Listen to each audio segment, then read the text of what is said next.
What's up, Radiant Icons, and welcome back to Dare to Be Iconic, the podcast made for icons daring to be themselves. I'm your host, Amanda Policelli, and for today's Tea Time Sesh, we're doing things a little bit differently. For the month of June, we are doing our first mini series, Dare to Date. Oh my God, Radiant Icons.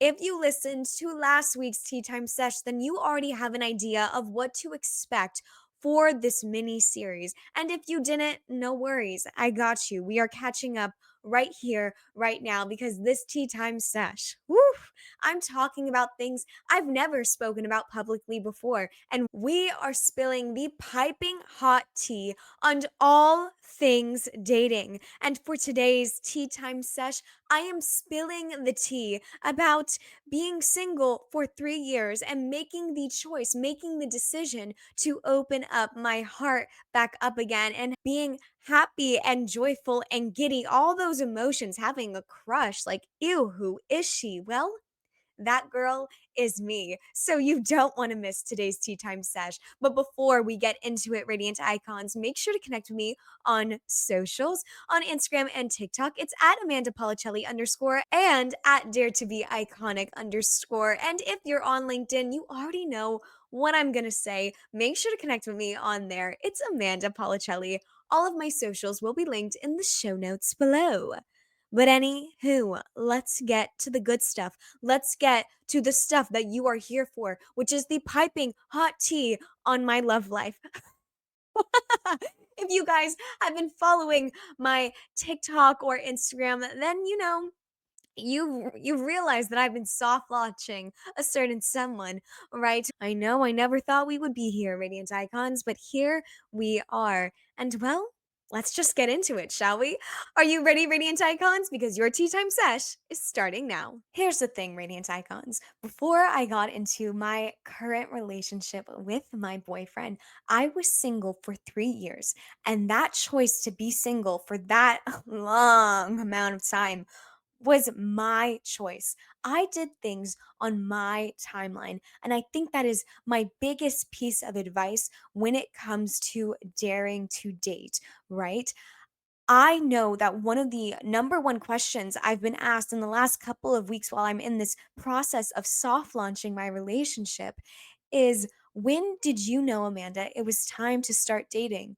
And frankly, I didn't know, you guys. I did not know. I loved being single. I loved being single. Honestly, I loved it a little bit too much because I almost didn't let my boyfriend in. I didn't give him the time of day or even a chance because I loved being single so much. I was so content with the life that I had created for myself and being by myself. I enjoyed my company so much that frankly, I wasn't even looking for anyone. He just popped into my life one day, and well, here we are. At this time that this will air, it'll be over a month. So, like, here we are a month later. I'm in a relationship, and that's something that I never thought I would be saying on this podcast, to be honest with you. But here we are. To be honest, when it comes to when do I know if it's time to start putting myself back out there again? When do I know when it's time to open up my heart?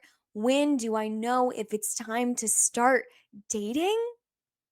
Well, honestly, Radiant Icons, I think you focus first on that intentional choice of building the life that you want, building that iconic version of you. Because once you do that, once you create that full, rich life that you've always wanted for yourself, and you are embracing your most iconic you, right? That's when everything in life comes to you. It's just attracted to you. All of this magic. And I know it's so cliche and I know it's so boring to say and to like listen to, but frankly, it's so true. Once you start loving yourself, once you start focusing on yourself and what truly makes you happy, everything else will align for you because love happens when you least expect it. I never expected to even be in relationship one, but two, to have met my boyfriend the way that I did. the way that I met my boyfriend was by chance. I was so content and focused on my own thing going on, right? On the empire that I've built with Dare to Be Iconic. I was focused on all of my career opportunities that were coming for me, especially in quarter one of the year, right? Everything was go, go, go, go, go, go, go.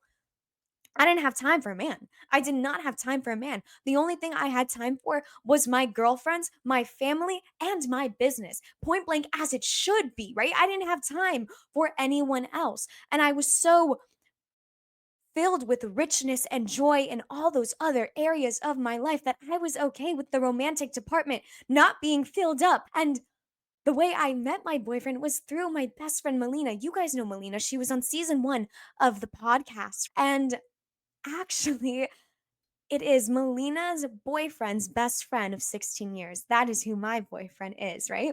And I think it's so romance novel one, okay? And you know, I love my books, okay? I think we all know that I am a big, big, big book girl. And I am literally living a real life romance novel. I cannot make this shit up. My life is a romance novel, and I am so happy to be reading this book in real time. But anywho, right? Like, I was out with Melina celebrating National Margarita Day, okay? We went to Chili's and got margaritas, and then we went to Disney Springs because what else do you do here in Orlando, Florida? And then we ran into her boyfriend, and her boyfriend was with his best friend, who, as you guys probably guessed it, right? Like that's my boyfriend, right? And at the time I met him for 5 minutes and I said, "Oh my god, that guy's in love with me," because like obviously who wouldn't be, right? I mean like to be honest, that was my thought process. And I thought he was cute. And I go to Melina once everyone goes to their car and I'm like, "Melina, please tell me that he's single and he's older than me because we all know I have a horrible track record of doing charity work. I have a horrible track record of dating younger men. I can't do that anymore." So I said, "Dear Lord, please, please, please let this man be older than me. Let him be single and older." And she said yes and yes. And I said, "Okay, he's cute." I said, "Okay, he's cute." But then I thought nothing of it. I thought nothing of it and I let it be. And then, the next time Melina and I had planned a girls' day, well, we went to drinks afterwards. We met her boyfriend and now my current boyfriend. And well, the rest is history. The rest is truly history. The reason why I shared that story, not only because it's incredibly cute and iconic and I want to share everything with you guys, but because it proves that when you are so focused on your own timeline and creating that rich, full life for yourself, that you are so content and happy in all those other areas, that other area that may seem lacking, that may seem empty, will be filled by magic. And I know that's cheesy, but you know what? You're at Dare to Be Iconic, and I am a cheesy person, okay? And I truly mean it that once you are so content, once you are so happy, and you have built the life that you want, and you are just so in your being, right? You are so confident and comfortable in your skin and the life that you have created, that partner that you are looking for to open your heart up to will come. They will be attracted to you because you are daring to be yourself. You are daring to live the life that you want. And that is when magic happens. It is rooted in that core foundation, in that core message of Dare to Be Iconic, because the more that you dare to be yourself in life, the more reward you will get. It's that basic principle of risk and reward. There is high risk in being yourself, but there also is a high reward because people will gravitate to you when you are authentically living your life as you. So keep on daring to be yourself and living by the timeline that you want. If I listened to my mom and to my dad and to my sister and to all my friends who are like, "Amanda, put yourself out there. Amanda, go on dating apps. Oh, I'm going to create a dating app profile for you." Da, da, da, da, da, da. If I listened to all of them when I wasn't ready to put myself out there, I would not be at the place that I am today. And I am so happy to say that I am in a healthy relationship where I am incredibly happy, where I feel seen, where I feel heard, where I feel respected and secured and reassured, and all these amazing things that I hoped deep down that I would be able to feel one day. I'm able to feel it now because I took the time When I knew I wasn't ready to let anyone else in my life, I took the time to focus on me. I took the time to rebuild myself. I took the time to build my empire, to build my rich, full life. So when a partner or a person that I want to spend my time with comes into my life, that I can share my world with them. I am a firm believer that my partner does not complete me. I am already full by myself. No one needs to complete me. However, a partner should complement me. They should complement my already rich, full life that I have. And I want to share that world with them and vice versa, right? It should be a reciprocated two-way street because no one completes one another. This is not a missing puzzle piece type deal. You are already full by yourself. No one needs to complete you in life. You need to complete yourself before you let anyone in. That's one. And two, they need to complement my life. I've spent so much time building the life that I want. I want to obviously share my world with them, but they also need to complement it. They need to add value to it. It's like a business deal when you think about it, Radiant Icons, because you are not going to do business with someone who doesn't add value to your company, to your business, right? That's the same thing when you go into a relationship. Does this person add value to my already full, already rich life? Yes, they add value. Perfect. They're in my world, right? Bring them in. Let's do it, right? But if they don't add value, they don't need to be in your life. Point blank and period. And I am so firm in that belief. And I am so happy that I stood my ground and I listened to my gut and I didn't rush my timeline to appease anyone else in my life. I did things on my own terms. And that is what I am going to highly encourage you guys to do when you are on this daring to date journey. You need to do things on your timeline. Do not listen to anyone else. You do not owe anyone anything, but you owe yourself everything. You owe yourself everything, Radiant Icons. So please do not let anyone make you feel pressured or rushed to go into a relationship, to go into a decision that you do not want, that you know that you are not ready for. Okay? Dating is on your timeline, it is on your terms. Dating is such an individualistic experience as much as it is a collective one, right? With that other person. In fact, I'm going to read you something that I wrote in my journal on my first date, actually, with my boyfriend. And it is I seem to forget is that this isn't about him or what could happen. This is about me. This is about me learning and growing in a different capacity or area of my life. I have all the power. I am in control.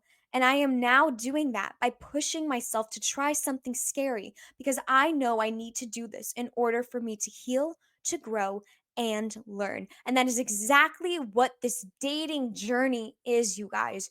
You have to do things on your timeline. You have to trust your gut. You have to trust your instinct. Because if you don't, you are robbing yourself of the opportunity to heal, learn, and grow. And honestly, Radiant Icons, this quote from my journal brings me to relearning how to receive love.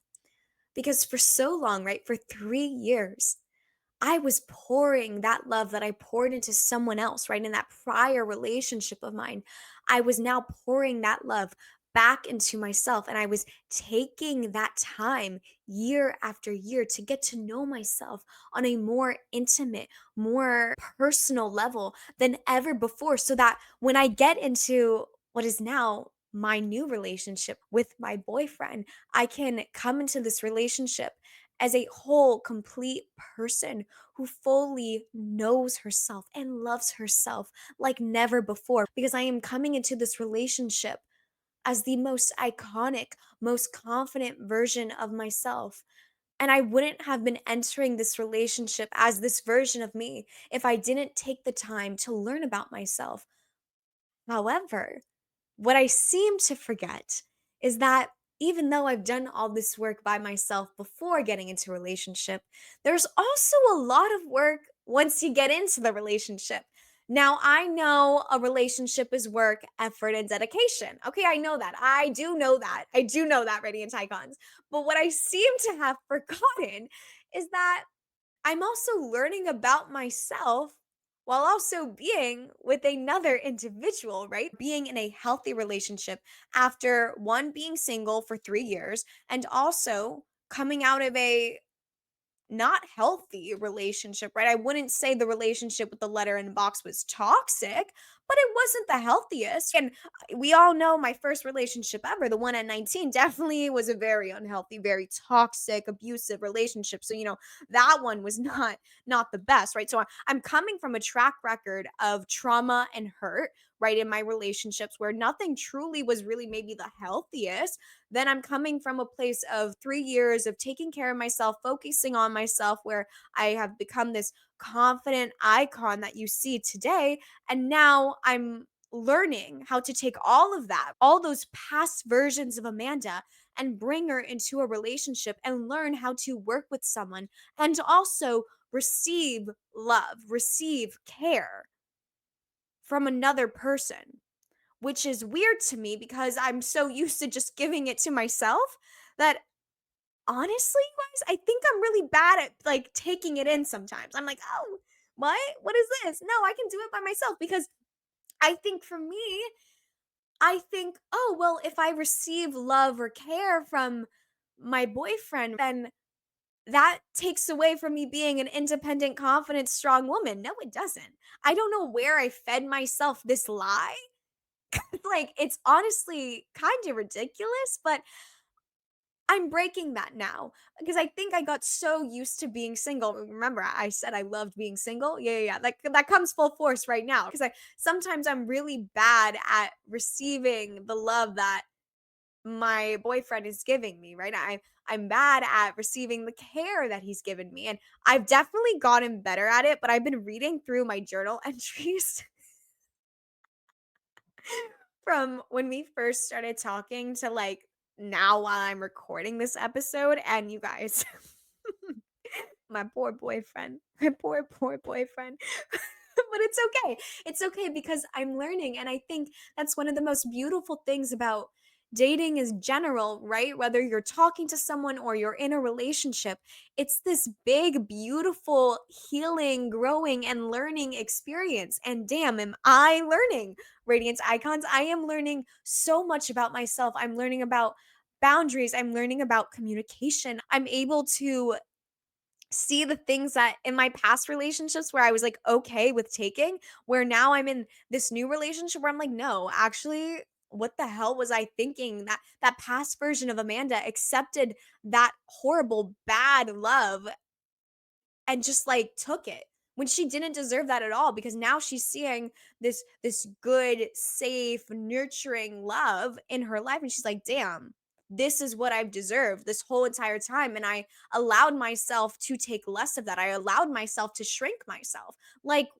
what? But it's so eye-opening to have these realizations. And also, I think what's so beautiful is that I'm able to see the growth in myself about certain topics or subject matters that I never thought I would be able to discuss with someone so freely. And with my boyfriend, I'm able to communicate with him about these topics or subject matters that I was maybe ashamed of or embarrassed about or I was uncomfortable about navigating. I'm able to talk so freely and openly with him because he makes me feel so seen, so heard, and so secure.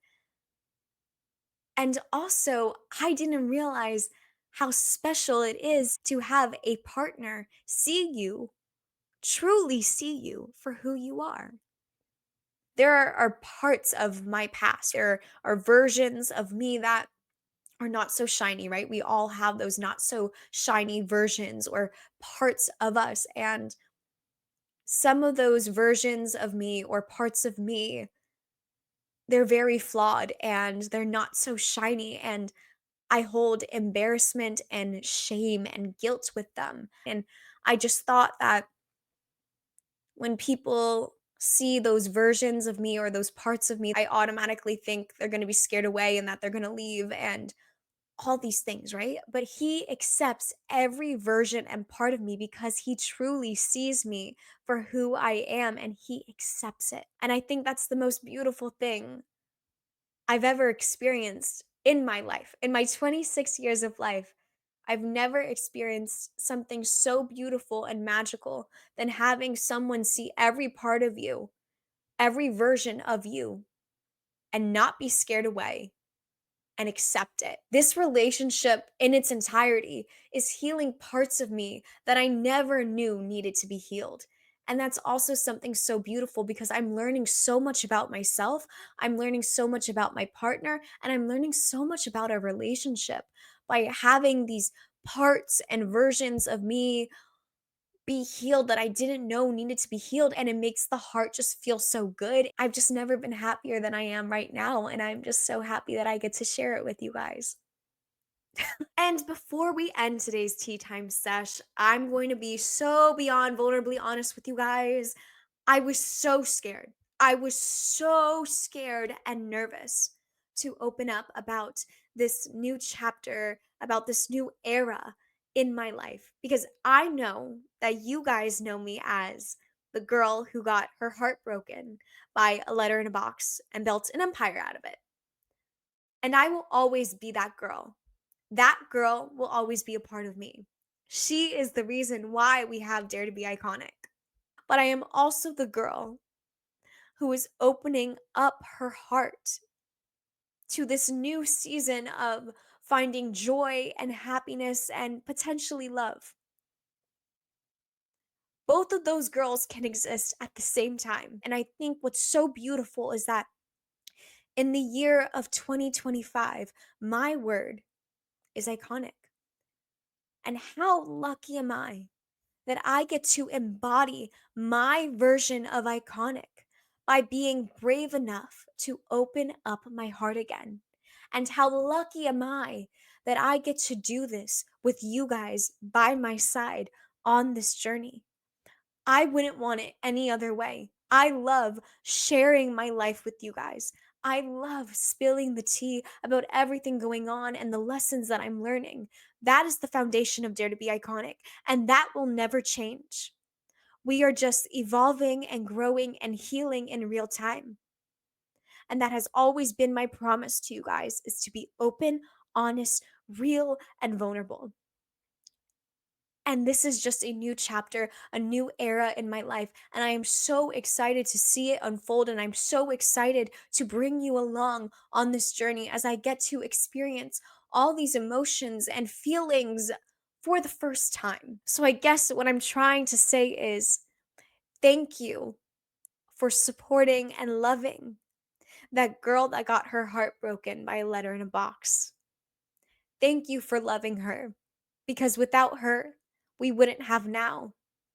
And I hope that today's tea time sesh brings you hope that if you have experienced trauma, if you have experienced heartbreak, if you've experienced loss, I hope that this episode shows you and proves to you that there is a possibility to be happy again, that there is a possibility to open your heart back up, that there is a possibility that there is something brighter for you, and all the pain that you have experienced, there is a reason for it. And you will get to the happy, powerful part of that pain. Because if there is one thing I've learned on this Dare to Be Iconic journey, that with every painful memory, there is a powerful opportunity waiting for you. So even though the journey may be messy and cloudy and foggy and unsure at times, it's going to be worth it because you will find what you are looking for. I am so beyond honored to be on this Dare to Be Iconic journey with you. Thank you guys for loving every version of me that you've seen on the evolution of this Dare to Be Iconic journey. But anywho, enough of me getting emotional on the podcast. I'm surprised I didn't actually sob my eyes out. But anyway, I just had to share my heart with you guys. It wouldn't be Dare to Be Iconic if I didn't, you know? But let's talk about next week's tea time session because I am so beyond excited. Bex is coming back to DTBI. I know, twice in one season. How lucky are we, Radiant Icons? Honestly, next week, Bex and I are spilling the tea about dating, healing, and sexuality. And we are chatting about all that from two different perspectives. Me being in a new relationship, and Bex being in a new era in her life because, spoiler alert, Bex is now single and we are celebrating in our tea time sesh because we did some major tea spilling and I cannot wait for you guys to listen to that tea time sesh. I'll speak with you then, right? Remember, Radiant Icons, dare to be iconic. Bye.